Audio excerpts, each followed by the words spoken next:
went undefeated in the round robin with a couple of close games. The final against Team Crozier, the Canada Games reigning champs from Northern Ontario, was a very close one, with Deschenes winning the championship final 4-3. On Team Deschenes is lead Celeste Gauthier, second Jillian Uniacke, vice Emma Artichuk, skip Emily Deschenes, and coach Greg Artichuk. On behalf of the Ontario Curling Council, I'd like to congratulate you on winning the Ontario Winter Games.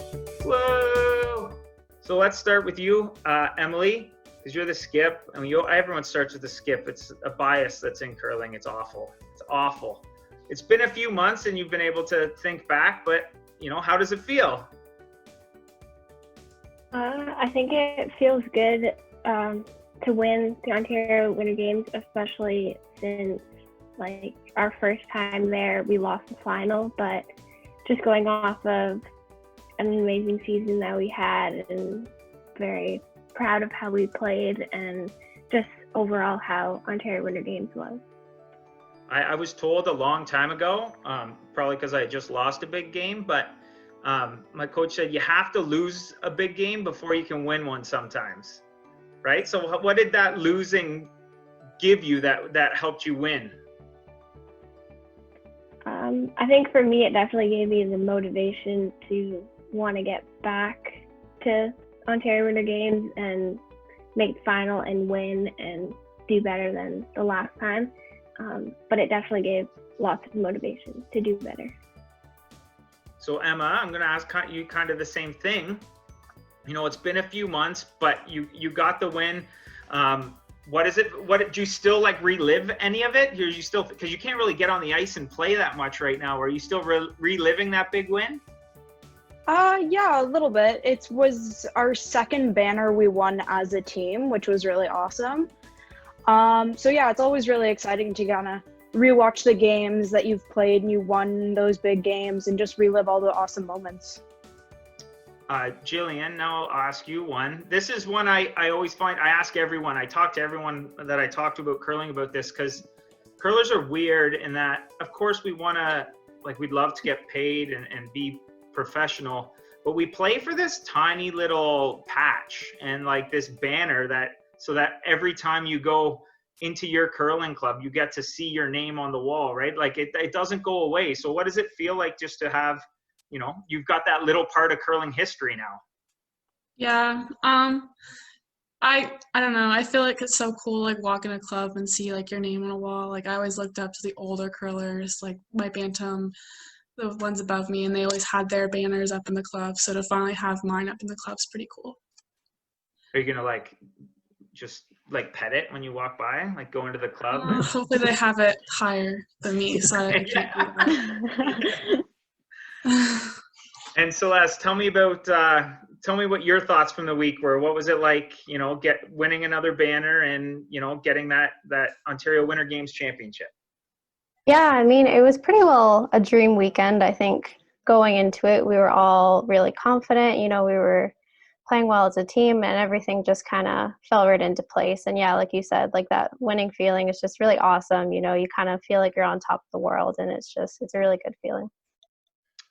Greg, tell me what, as a coach, I've coached at a high level before as well. It's a different level of hell that's really hard to explain. Watching a tense, tight game. What were you going through while that final was happening? Well, I mean, the last shot in particular was pretty stressful because we had some communication going on the ice in disagreement on how deep the rock was going to slide. And it was a whole new level of adrenaline. You're watching it and you can hear through the glass because the screams are pretty loud.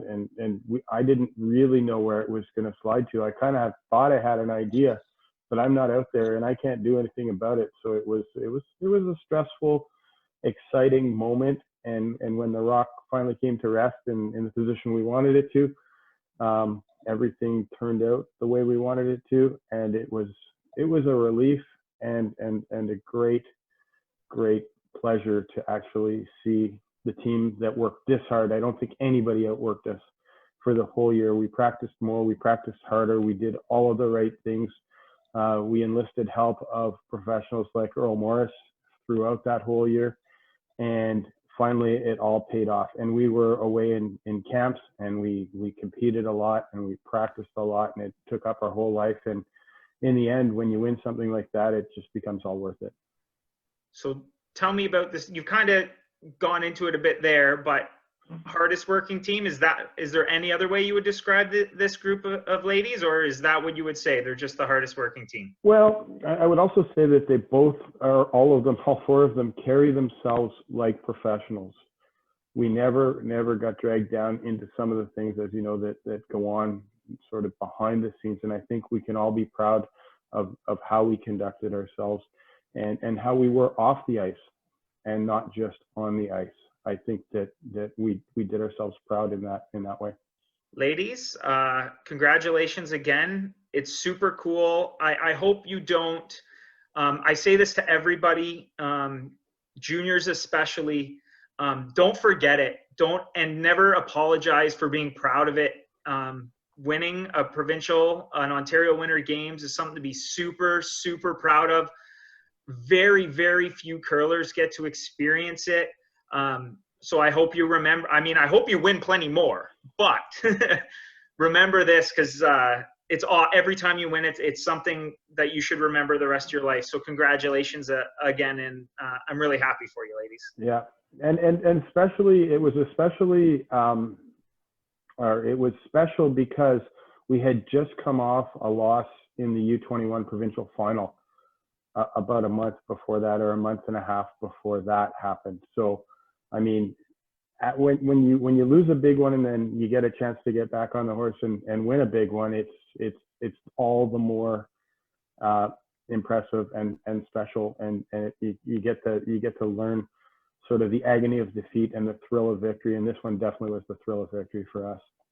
One of the things on that note is they say one of the best predictors for success in life, not just sport, but in life, is a thing called resiliency.